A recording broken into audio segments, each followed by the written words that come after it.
next question. What are the current challenges facing education in the school board? Money.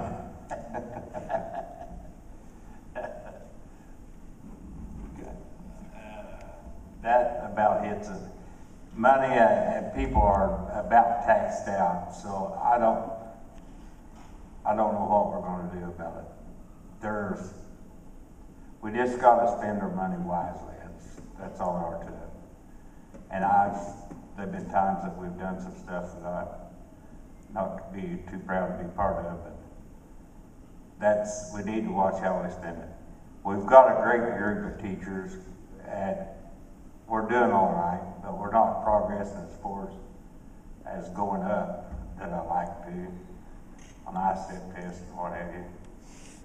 But I think we've come a long ways from back when I first started the grocery business, and they was just building this school up here, and they built the junior high, and we've come a long ways, and I think we're pointing in the right direction. I just wish we had more money to do some things with. I'll start out with that as well. I think finances and taxes are the conversation of the day. Under the new tax code, the reality is as long as your property increases in value, your taxes will increase. That's the new way the tax code works. So you will be paying more taxes.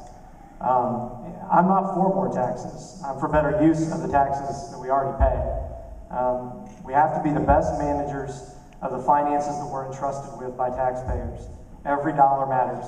Every dollar should have a name and be accounted for on paper, on purpose, before we spend it.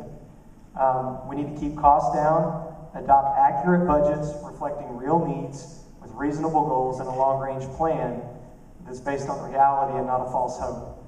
That sounds like rhetoric, but it's true. They're challenging times. We've got to look at the finances that are there. But the second thing is we need to generate revenue. We need to keep, recruit, and grow enrollment through quality education and extracurriculars. The reason why is because state funding is now attached to each individual student. The more students we have, the more funding we get because it's per head, per student. We need accurate numbers for those qualifying for free and reduced lunch. Why? Because the federal government gives us additional funding for every student that qualifies for us to be able to use to spend however we want in our school building. We need to market and brand our success and our vision to attract new students, grants, and private donors. In other words, we may have to start actually marketing ourselves as a school and talking about how great things are and communicating that so that students want to be a part of what we're doing here, and even taking those from other schools around us, not necessarily public schools, but those privates or even charters that are trying to get started to say, you want to be here. And if we do that, we're going to have more income coming in. If we do our best to serve students, we need to model our vision to do creativity and innovation instead of thinking higher taxes will solve our problems.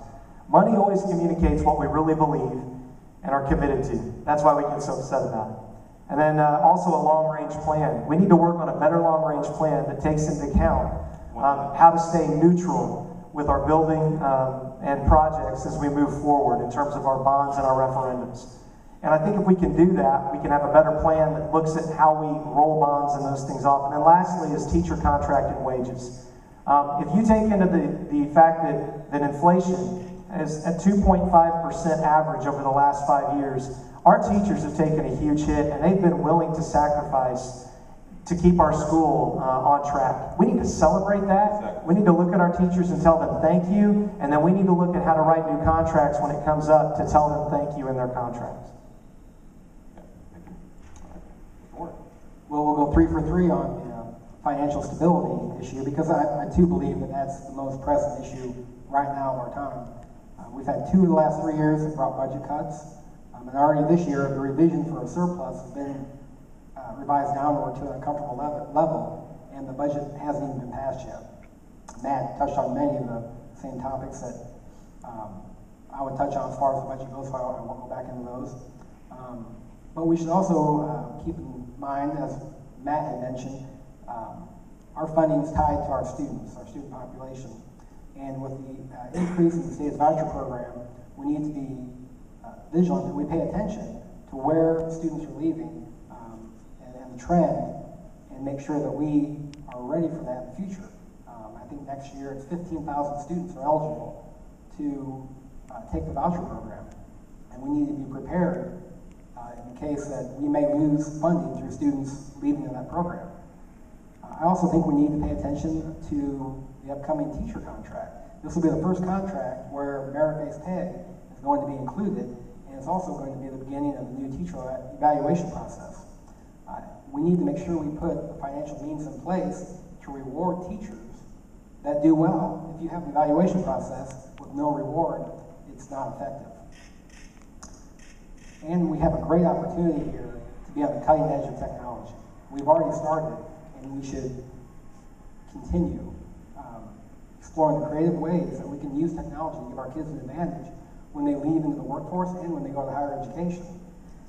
We're not confined by geography anymore. Imagine a child that can be live on the New York Stock Exchange floor from their desk, or on the side of a mountain receiving a biology lesson in Alaska from their desk. And that's possible. That's certainly possible. You can have a virtual internship for students that are too young to travel to an employer. But again, technology allows this to happen right in the classroom. And I think we should go and explore this. I mean, we're only limited by our imagination in regards to technology, and I'm very excited about the prospect of that here at our schools.